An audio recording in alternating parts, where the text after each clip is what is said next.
Bonsoir à toutes et à tous, ravi de vous retrouver pour une nouvelle semaine d'information. Dans l'actualité de ce lundi 19 janvier, une série de cambriolages et des paroisses ciblées. À chaque fois, les voleurs ont cherché de l'argent liquide, l'argent des quêtes et des intentions. Plusieurs faits similaires ont été relevés tout autour de Tahiti. L'Institut du cancer de Polynésie française déploie 3 dispositifs pour mieux accompagner les patients. Arat-Ei Anko, patient partenaire et Cap Evasan, chacun a sa fonction et son public. Les difficultés des artisanes polynésiennes, particulièrement celles touchées par l'éloignement.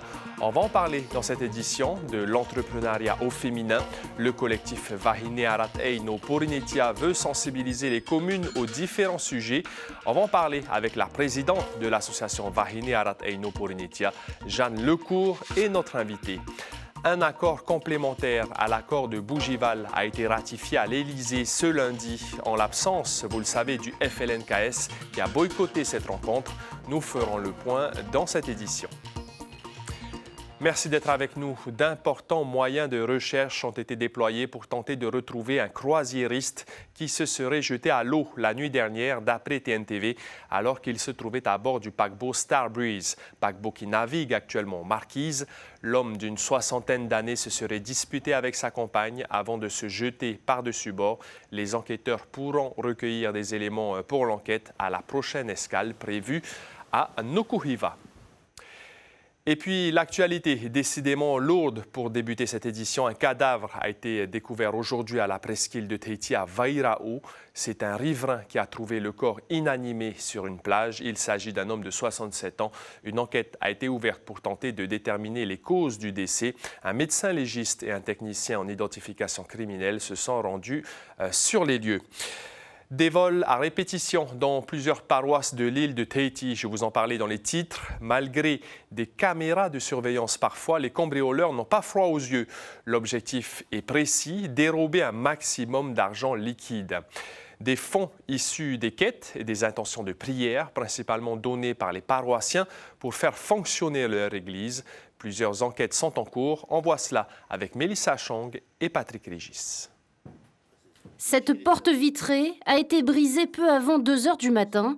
Les voleurs se sont emparés du coffre-fort situé dans le bureau de la direction. Juliette se dit encore choquée par cette intrusion au sein de ce foyer pourtant sécurisé qui accueille de jeunes étudiantes.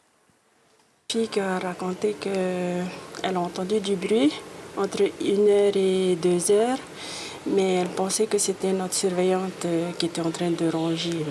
Elle disait que le bruit, c'était tellement... C'est comme si c'était dans le couloir, quoi. Donc, elle s'est dit, c'est pas trop grave, donc elle s'est rendormie. C'est ici que les cambrioleurs sont venus et qu'ils ont forcé la porte, sans doute avec un pied de biche ou voilà, quelque chose, un outil plus costaud. Près d'1 million de francs pacifiques ont été dérobés à la paroisse Sainte-Thérèse dans la nuit du 27 décembre 2025, une somme importante récoltée lors des quêtes. On a appelé immédiatement la police nationale qui sont donc venus faire le constat avec la gendarmerie, une équipe scientifique pour relever les empreintes. Et en même temps, on a porté plainte contre X. C'est un peu le ras-le-bol parce que c'est quand même aussi l'argent des fidèles. Donc c'est l'argent qu'il confie à l'église et c'est cet argent qui est dérobé. Donc c'est finalement toute l'église qui est impactée. Je suis triste, ça ne devrait pas et puis c'est inadmissible. Il y a l'incompréhension et puis il faut remonter peut-être à l'éducation. Il y a à peine 3 jours, le père Gildas a découvert les bureaux de sa paroisse saccagés et les urnes entièrement vidées. Quand on constate des vols en série et surtout dans des lieux de culte, il y a un souci. On se rend compte que le respect du sacré ou le respect, je peux dire, des lieux de retrouvailles, des lieux qui permettent à l'homme d'entrer un peu dans l'intimité totale avec son Créateur, sont souvent un peu blasphémés, trahis, violentés. Selon nos informations, près d'une dizaine de paroisses de Tahiti ont été victimes de vols en moins de 3 semaines. La Polynésie française est clairement située sur l'axe de la drogue mondiale. La dernière saisie effectuée par la Marine nationale vient le confirmer. 4 tonnes et 870 kilos de cocaïne ont été interceptés à bord d'une cargaison en provenance d'Amérique centrale. La drogue était conditionnée dans 96 ballots. D'importants moyens humains et matériels ont été déployés pour cette opération. Des moyens des forces armées en Polynésie en lien étroit avec la gendarmerie nationale et l'antenne locale de l'OFAST. On parle santé désormais. L'Institut du cancer de Polynésie française déploie 3 dispositifs pour mieux accompagner les patients. Leur nom, Arat Ei Onco, patient partenaire et Cap Evasan. Chacun a sa fonction et son public, du patient traité par chimiothérapie orale à domicile au patient atteint de cancer nécessitant une évacuation sanitaire internationale. Les détails avec Chiquita Teiva et Jérôme Lee.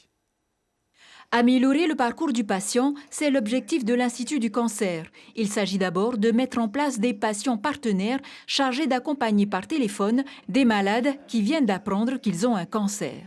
L'annonce d'un cancer, c'est toujours un choc. D'entendre ce mot est quelque chose qui bouleverse d'une manière ou d'une autre.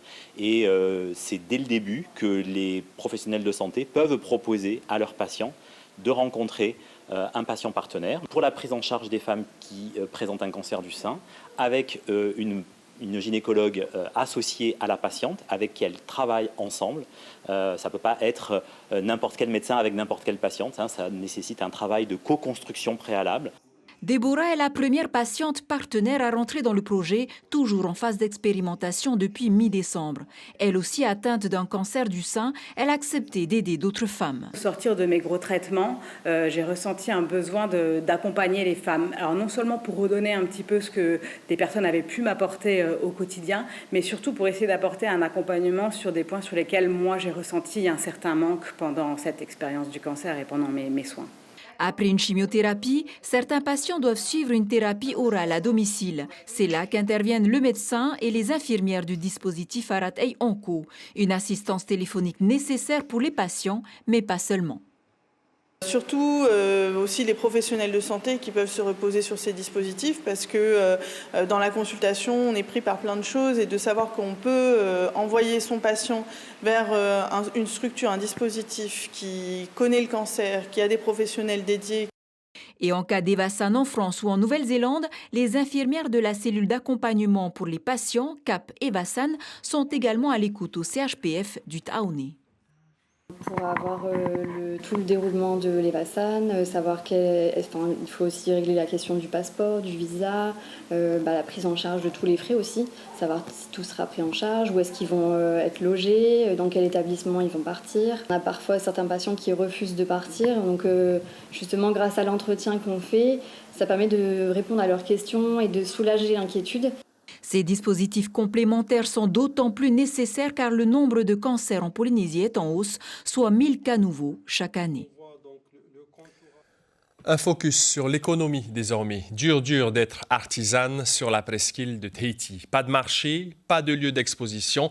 Pour pouvoir vendre, il faut se déplacer vers Papeete ou bien savoir faire sa promotion sur les réseaux sociaux. Le concept fonctionne plutôt bien, mais les difficultés restent nombreuses. Juan Potoru, Marcel Bono. 5 ans déjà que Louise vit de ses produits artisanaux. Cette année, la tendance, ce sont les pièces ornées de coquillages et de nacre. Elle ne compte pas son temps pour innover en la matière. Seul bémol, elle est obligée de se déplacer tous les week-ends à Papeete pour vendre ses créations. Difficile de le faire dans sa commune à Travo. Les événements promotionnels et un lieu d'exposition adéquat pour favoriser l'artisanat sont inexistants. Ce serait intéressant d'avoir vraiment un endroit ici à Travo pour qu'on puisse... peut-être aussi faire des trucs comme le salon du tourisme ou pourquoi pas mettre aussi sur travaux pour que nous, en tant qu'artisans de la presqu'île, on puisse bénéficier. Salon du tourisme ou d'autres salons. Et un lieu, comme Tiapota, ça peut être intéressant. Au marché communal reconverti en stand d'exposition pour certains artisans, c'est le même scénario. Le manque de visibilité impacte les ventes. Seule solution, le bouche à oreille ou les réseaux sociaux pour s'en sortir. Je mets sur Facebook tout ce que j'ai créé, de nouveaux trucs, je mets toujours sur Facebook. Et ça marche? Ouais, j'ai plein de copines qui viennent voir. Vous avez demandé des aides? Enfin, on a déjà discuté avec le maire. toujours comme d'habitude. Oui, on verra. Il n'y en a jamais eu. On arrive quand même à s'en sortir, sinon il y a des clients qui nous appellent. Comme j'ai des cartes de visite à proposer, les clients quand ils viennent acheter, ils prennent des cartes de visite et quand ils ont quelque chose à faire, ils appellent. Si c'est pas trop difficile avec le loyer et tout ça? Si. Il y a des mois plus difficiles, c'est par rapport au loyer. Les mois les plus difficiles, c'est les mois de juillet-août. C'est par rapport aux inscriptions des élèves à l'école. Pour les artisans de la presqu'île, le parc de Tiaputa serait un site idéal pour leur activité. Les infrastructures en place permettent de faciliter les expositions et l'accueil du public. Des demandes ont été adressées dans ce sens à la commune, mais aucune réponse pour l'instant. Et des réponses, on va en avoir de la part de Jeanne Lecourt, présidente de l'association Vahine Arat Ey. Bonsoir Jeanne. Yarana. Merci d'avoir accepté notre invitation. On vient de le voir dans le reportage, c'est compliqué d'être une artisane, une femme entrepreneur dans des endroits éloignés. On parle là de la presqu'île de Tahiti, mais dans les archipels, c'est encore pire. Absolument.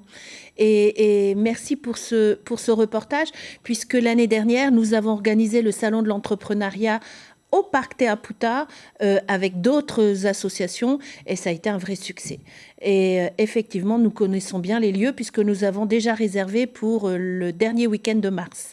Donc, nous organisons justement des salons commerciaux qui ne viennent pas concurrencer les autres salons, qui sont en fait des lieux où les artisanes et les entrepreneurs peuvent venir se former, mettre en pratique toutes les formations qu'elles ont reçues par tous les organismes qui existent. Pour vous, les communes sont les plus à même de répondre aux besoins des entrepreneurs, des femmes notamment. Vous avez adressé un cahier de doléances à l'approche des municipales. Quelles sont les grandes difficultés que rencontre l'artisane polynésienne? Alors, l'artisane polynésienne, en fait, on en a deux. On a celles qui sont de Tahiti et qui ont accès aux services administratifs, qui ont accès à l'information, et qui, elles, sont plus confrontées au sport national qui est la concurrence. Dès qu'une sort un modèle, il y en a beaucoup qui viennent copier.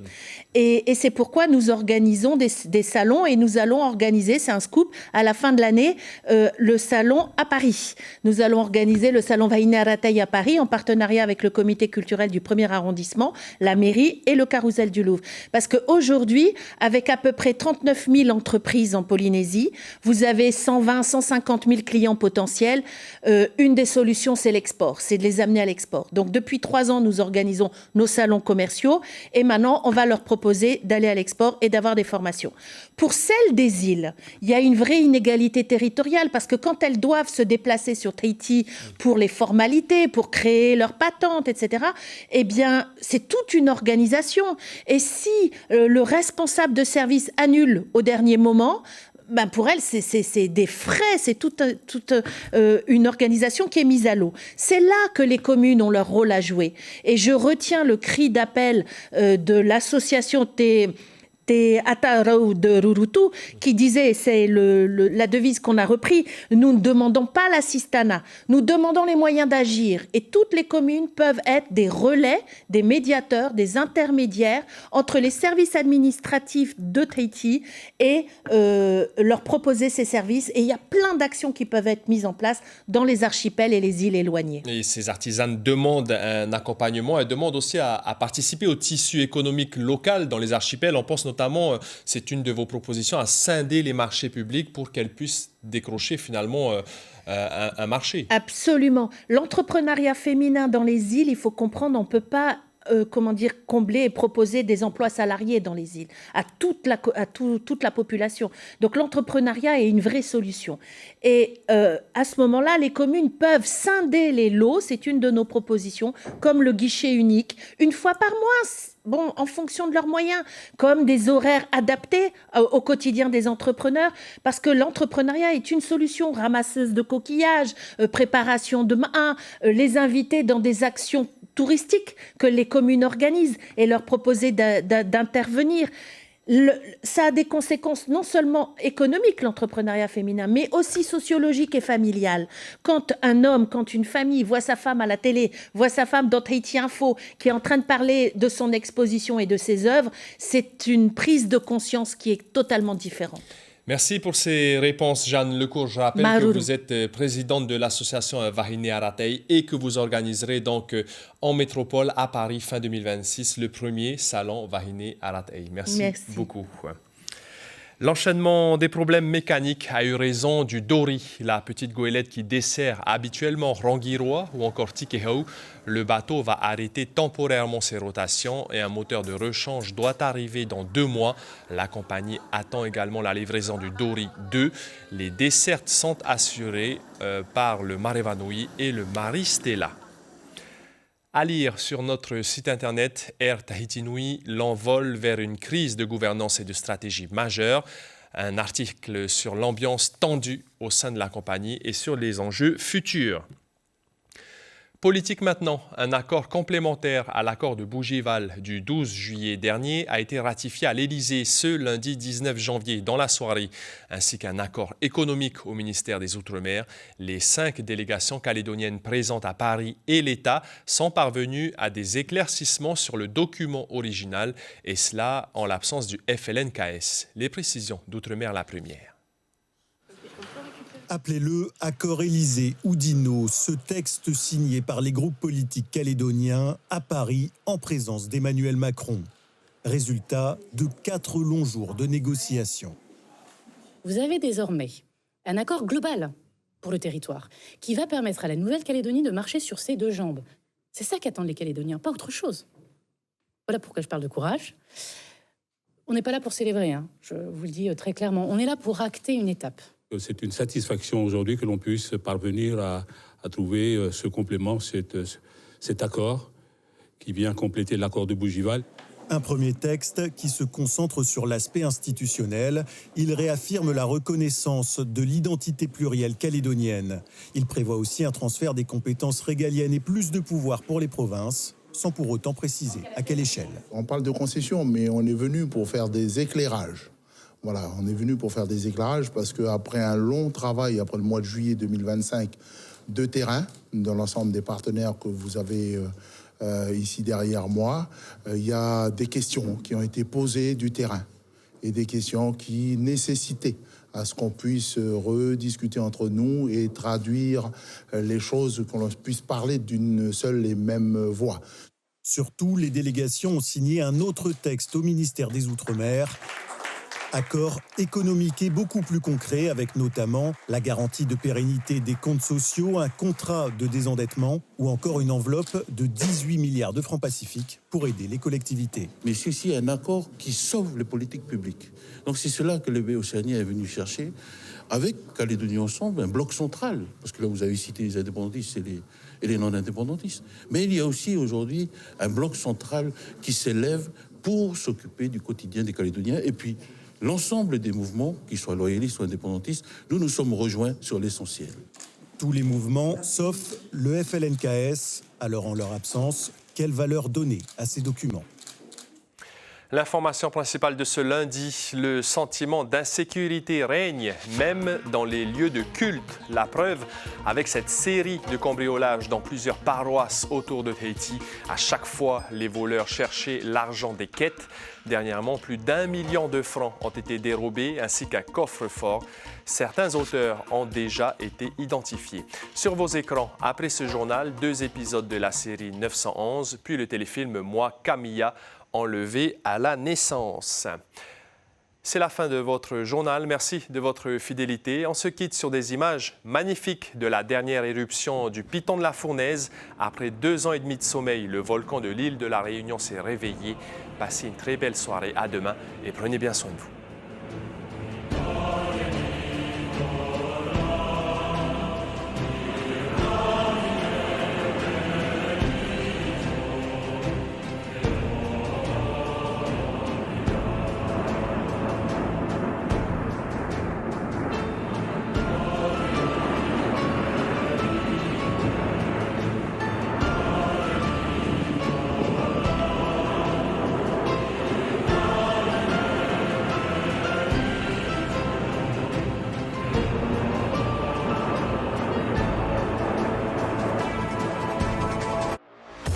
Retrouvez toute l'info sur WhatsApp en scannant notre QR code.